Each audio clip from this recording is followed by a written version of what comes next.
Mamaya na magtanong. Para matapos. Okay. So, dadako tayo sa tafsir. Bismillah wa salatu wa salam Rasulullah wa ala alihi wa sahbihi ajma'in amma ba'd. Assalamualaikum warahmatullahi wabarakatuh. Pangilang aya na tayo? Pangilang aya? Pangilang aya? 22, no? 23 na. Okay, 23 mga kapatid, sinabi ng Allah, wala takulan na li shay'in. Bismillah wa salatu wa salam Rasulullah. Okay. Para magkaroon ng... Yan tayo lang tayo magsulat.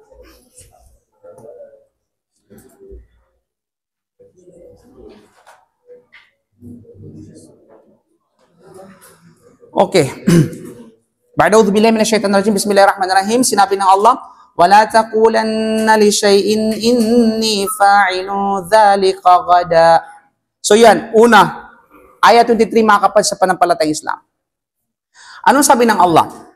At huwag mong sasabihin kailanman na nais mong gawin ang anumang bagay na ako ay tiyak na gagawin ko ang bagay na ito bukas, maliban na lamang kung isa sa alang-alang mo na ito ay sa kagustuhan ng Allah, na yung sasabihin, insya-Allah. Kung nanaisin ng Allah. Yan ang aya muna natin na kukunin mga kapatid. Kung nanaisin ng Allah. Okay? Wala takulan na. At tafsir.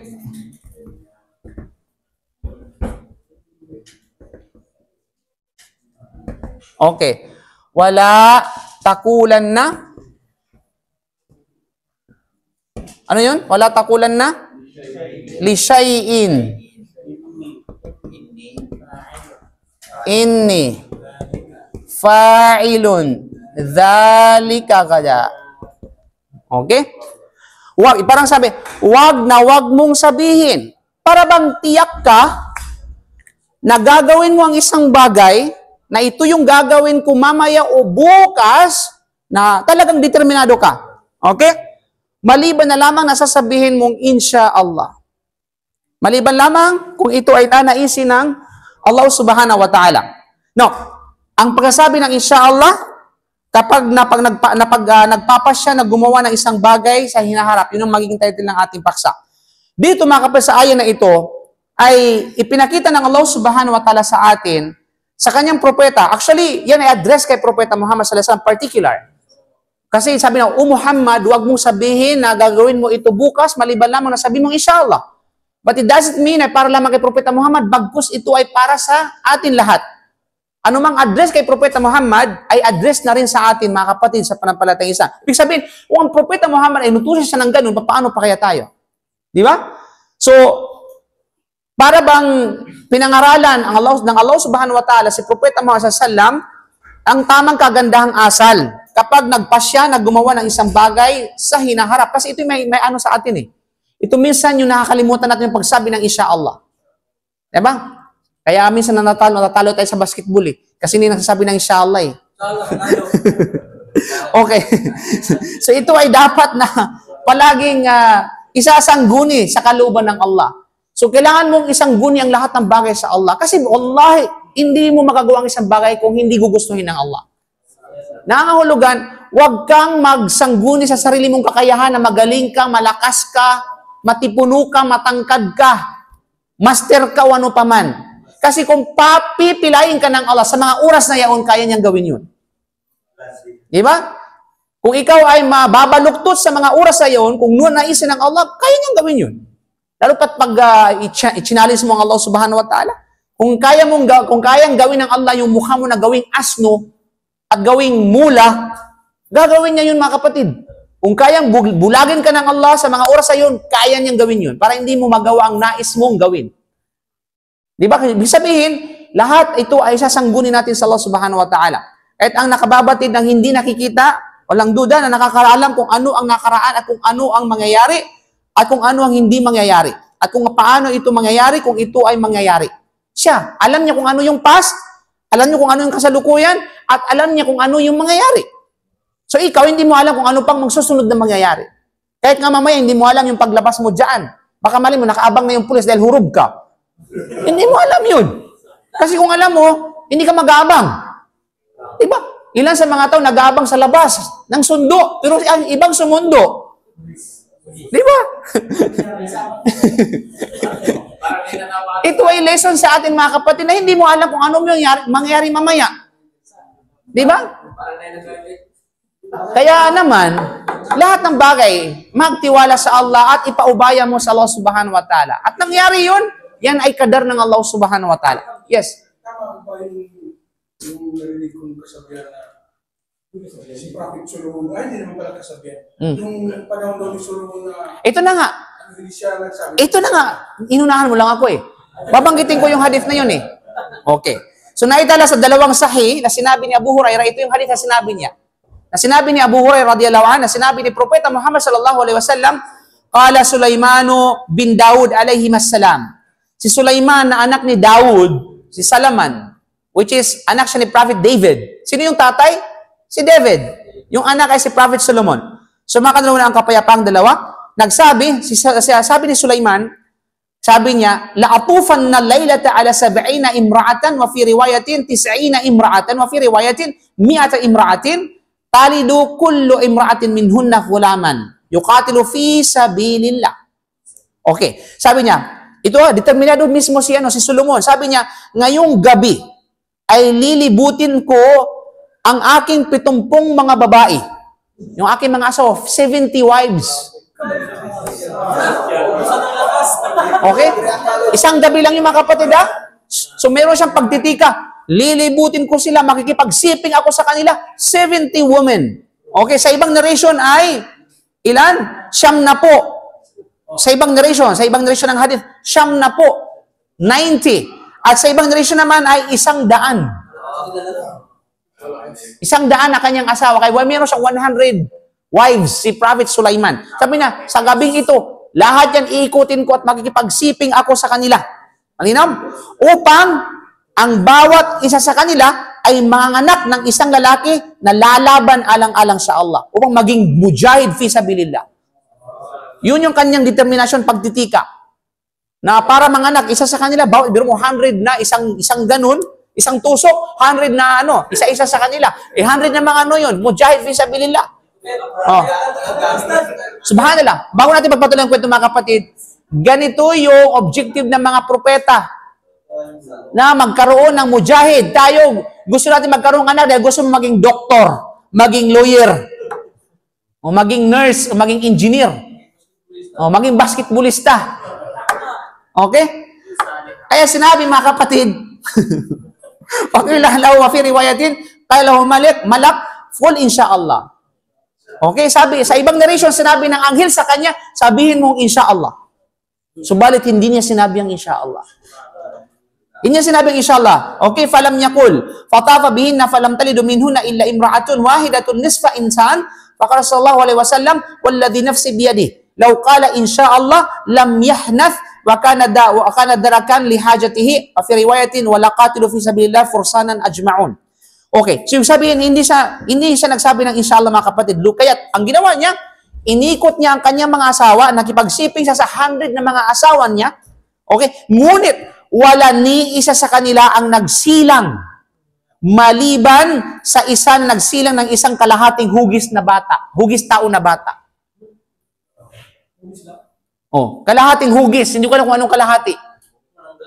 Ibig sabihin, para siyang hindi siya para mongoloid, kumbaga, tingnan mayroong diferensya. Okay? Walang nagsilang, maliban lamang sa isa, pero subalit, isang isinilang, hindi pagganap na tao. Malinaw mga kapatid. Subhanallah, kaya ang propeta Muhammad sallallahu alaihi wasallam nagsabi, sabi ng propeta Muhammad, nagkomento si propeta Muhammad, sabi niya, sumusumpa ako sa isa na may hawak ng aking buhay. Kung sinabi lamang niya na insyaallah, kung nanaisin ng Allah, hindi masisira ang kanyang panunumpa. Hindi masisira ang kanyang sinabi. At iyon ay tutulong sa kanya upang makamit ang kanyang nais. Ayon sa isa pang ulat, silang lahat ay nakipaglaban sana bilang mga bayo alang-alang sa Allah. Diba? Sila sana ay magiging mujahid kung nagsabi lamang siya ng insyaallah. That is the powerful of saying la ilaha, saying insyaallah. Okay, pero mo, maliit lang na phrase sa mga kapatid. Insha'Allah. O, sino mag-asawa dito ng higit sa isa? Magduaya. O, magsabi na ng.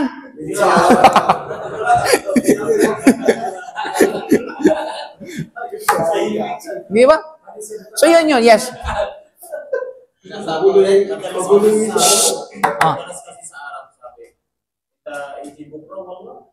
Tapos sinabi mo wallah, tapos inshallah. Okay lang yan. Hindi.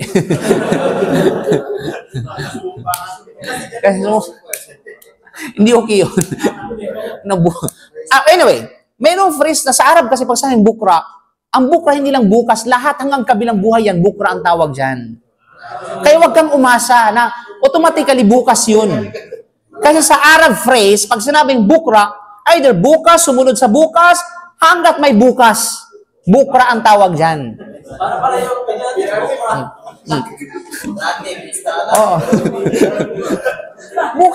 Yan. Kasi yan ang general term ng bukra. Hanggat hindi pa dumating ang araw ng paghukom, bukra ang tawag dyan. Kaya, huwag kapag sabing bukra, mag-expect ka na mayroon pang bukas pagkatapos ng bukas. Pag sabi ng Allah, ito yung magiging nagkaroon ng yung mga, kumbaga abuse na paggamit ng wallahi sa mga Arab. At yan talaga yung masaklap at saka, hindi na maganda. At nakakalungkot na, nagiging expression na yung wallahi na kahit pag sasabi sila ng kasinungalingan at hindi tinatawag na kumpirmado. Wag tayong gumaya sa kanila mga kapatid. Magsabi ka lang ng wallahi kung kinakailangan at pangalawa kung ito ay tunay at kung ito ay totoo. Okay? At the same time, hindi mo pwede sabi ng wallahi na hindi pa na mangyayari na gagawin mo pa lamang. La taqul hada. Kasi bakit? Once na kapag sinabi mo wallahi, maging panata yun. At once na kapag naging panata yun at pag hindi nangyari yun, magkakaroon ka ng sabihin natin ng kabayaran. Magbabayad. At yan ay walang iba kundi ay mag-ayuno ka. No? Mag-ayuno ka ng ilang days yun. Yes. I think 3 days ata nakalimutan ko. Okay, magpakain ka ng isang ng ano. 60 or hindi ko alam, 60 ata. Ay i-review natin. Basta yun yung kabayaran kapag hindi ka nag sa panata mo. Yung sinasabi nila ng Rabbul Kaaba. Yan pa rin, Rabbul Kaaba, yun yung yung pagsumpa rin yan. Ano yan ng wallahi, tallahi, billahi. Rabbul Kaaba. Okay? Bismillah. Wallahi, warrahman, warrahim. Basta may wow. Yun ang wow al-halaf. Okay? Wow na ginagamit sa pagsumpa. Yung wow at saka yung bi at saka yung ta. Wallahi, tallahi, billahi. Pwede mong gamit ng Rabbul Kaaba. Okay, sabihin natin na Tar-Rahman, Bir-Rahman, War-Rahman. Basta any attributes and names of Allah. Pwede mong gamitin siya bilang tinatawag na panunumpa. Okay? So, yun yung mga kapatid sa panampalatayang Islam. So, yun yung kainaman ng pagsabi ng Insha'Allah. Paano mo gagawin mo? Kahit mamaya, sabi mong Insha'Allah. Okay? Insha'Allah. Uy, grabe yun. Huwag mo naman kami seryosohin. Masyado naman. Alam mo, hindi ba, hindi nakakagulat kung kami ay talo. Magulat kayo kung kapag kami ay panalo. Okay?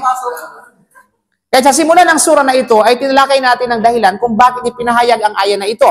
Nang tanungin ng Propeta Salam tungkol sa kwento ng mga tao sa mga taga-Ashabul Kahf, kasi balat sa unang natin sa Suratul Ashabul Kahf, na Suratul Kahf, yung pambungad natin na isa sa mga challenge sa mga Quraysh kay Propeta Muhammad, yung katanungan, yung patungkol sa kwento ng mga tao sa yungib. Tapos hindi nagsabi ng inshallah si Propeta Muhammad sallallahu alaihi wasallam. Anong nangyari sa kanyang mga kapatid? Ang sabi lang niya na, gadan ujibukum. Ibig sabihin ko sa inyo bukas ang kwento. Walang sinabi siyang inshallah. Okay, pagkatapos ng ang revelasyon ay naantala, nadili ang revelasyon kay Propeta Muhammad ng 15 days. Hindi dumating yung si Angel Jibril. Alayhi salam, kasi hindi siya nagsabi ng inshallah. Which is, ng mga una, laging dumadating si Angel Jibril sa kanya para magbigay ng revelasyon. Pero sa pagkakataon na yaon, hindi siya nagsabi ng inshallah. Kaya naman, 15 days na delay ang revelasyon. Kaya medyo nabigatan ng Propeta Muhammad sallallahu alaihi wasallam sa bagay na yaon. Okay? Kaya yun ang kainaman ng pagsabi ng inshallah. Kaya dahil tinalakay natin ito ng mahaba kasi sura natin kailangan banggitin pa ito makapal sa pananampalatayang Islam. Okay, anong oras na? Okay, so hanggang dito lang muna yung ayah. So Allahu a'lam bishawab, subhanaka bihamdika asyhadu an la ilaha illa anta astaghfiruka wa atubu ilaik. Assalamu alaikum warahmatullahi wabarakatuh.